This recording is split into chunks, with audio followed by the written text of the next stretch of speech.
Welcome to another 6-Minute Obsession episode. My name is Dr. Mark Kosman. I'm your co-host. I'm here with attorney Robert Graff of Graff Standard. Hey, Rob.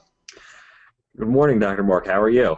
I'm doing well. I'm doing well. So we're continuing our little conversation here about the vision thing, and so we're taking two or point two billable hours here to try to take some pain out of your lovely legal profession, and you're trying to help your colleagues live a better life, right? So we're talking about this vision thing again, right? Yeah, it's a little more so you've made your vision. Now let's choose whether you want to live it or find some other way. And again, that's your choice. It's all about choice, and it's really all comes down to how you see it and how you want to do it, or if you want to do it a different way, or if you want to begin with your vision and then change your vision along the way. There really is no right or wrong answer, so it's all up to you.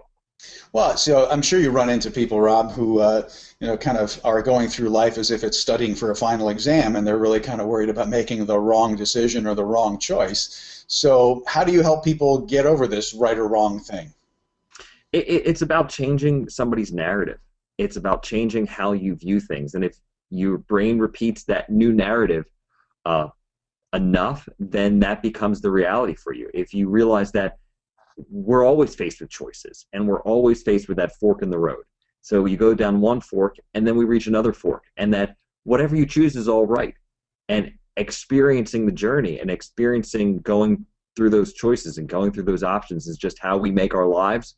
Then you're not going to get upset. You're not going to get stressed by all that pressure that comes by making that choice. Yeah, and I always tell people it's certainly in this realm where you're talking about your personal vision, your vision for your career, as opposed to studying for an exam. I mean, the right or wrong is sort of only exists looking backwards, right? I mean, there's only a choice, and then there's a consequence of that choice, and you don't know what the consequence is till you make the choice. So it's only after you take a shot at it that you kind of get to do the trial and error thing and say, okay, well, that wasn't the best choice. Well, right. It was the best choice you could make with what you knew in that moment, and now you get to make a new choice, right? So it's continuing that choice process. Well, the interesting thing is, as lawyers, we do that all the time. We're presented Sure. with facts, we're presented with law, and we make a choice or make an argument based on what we have in front of us, whether we believe it or not. We have to believe it for the sake of our clients. So you enter the court if you're making that argument with the facts that you have, with those choices. I love it, Rob. It's like you just came up with a great metaphor for me, which is so your personal life is made up of case law, right? So one situation at a time, you're working your way through a case, and after you're done, you now have a precedent, and you can work off that, and then you've got to deal with the next one. So you're building your pathway one case at a time, or one problem at a time, or one decision at a time. Exactly, and those are the narratives that you're creating in your life. And if you create more positive narratives, if you create ways to not worry so much, not be stressed so much, find it easier to make the decisions because you know that the decision is just going to lead to another decision and another decision after that, and hey, it's a part of life, then it's all right. Then it's okay to live your vision. It's okay to be happy at work. What a concept, right? Well, yeah. So that's the first takeaway in what we're talking about here about really choosing and committing to your vision is that there's no right or wrong, right? Mm-hmm. So you've got to kind of figure it out one step at a time. Now, obviously, you're in a profession. The legal profession is a very kind of logic-oriented, argument-oriented kind of mind space. But we're talking about something that's got a little bit of emotion to it, right? Being happy at work, loving the work that you do. So how do you work out this whole heart-head thing? Again, it's about changing those narratives and taking that moment. And it's really asking yourself each time when you're faced with a decision, when you're faced with a choice, well, how could I, for example, if the person's making you angry, how can I forgive that person? If you want to even move on further and be like, well, how can I support that person in the decision they're making? How can I support myself in the decision I'm making? How can I forgive me for making the choice I want to make, whether it's right or wrong? By shifting it and seeing it from that different narrative, by asking yourself those questions, just by taking that second right there, by saying, how can I support myself no matter what decision I make? Then you're living from the heart. You're saying, all right, this is the way it is. I support my decision. I care about myself. I love myself no matter what. It's going to be okay. Everything's going to work out in the end. Hmm. Well, right, and it has to be a heart thing, right? Because we're talking about enjoying your work, getting energy from your work, loving the work that you do and bringing some passion into it. So if you're trying to make the right decision based on logic, then of course you're not necessarily going to hit the mark here. You have to be willing to kind of open up and say, no, I'm trying to make my work feel better, so I've got to make the right choice that's going to feel right. Is that, am I making sense? Am I hitting this nugget the right way here? Exactly. Exactly. And I think feel is the right word, because if you think too much, there can be paralysis by analysis. We could Hmm. waste our whole life thinking about all the options, all the pros and cons. And yes, I spoke about pros and cons, but in the end, it comes down to a gut feeling. It comes down to your Exactly. intuition Yeah. and how you want to proceed. You could sit and then life could pass you by. I hate to sound like Ferris Bueller, but really, life could pass you by if you don't stop and take a second to live the life that you want to live. Heck, it could pass you by 6 minutes at a time, couldn't It sure can. it? And it's probably feeling that way to a lot of people. Holy smoke, another 6 minutes. Here it goes. Yeah, yeah. I had a friend recently make a comment that, you know, she wasn't going to meet her billable hours, so she's going to go enjoy herself and not meet her billable hours for the month. What are the consequences there? The consequences are sure. Maybe she's already determined it wasn't the end of June, there's no way I'm going to make it. Hmm. But she'll have to make them up somewhere else. But at the same time, she's not going to sit there and stress at work about not making the billable hours, because that's Hmm. what is that helping? What is that Right. helping? She was able to forgive herself for not making those billable hours and went and did something that she enjoyed.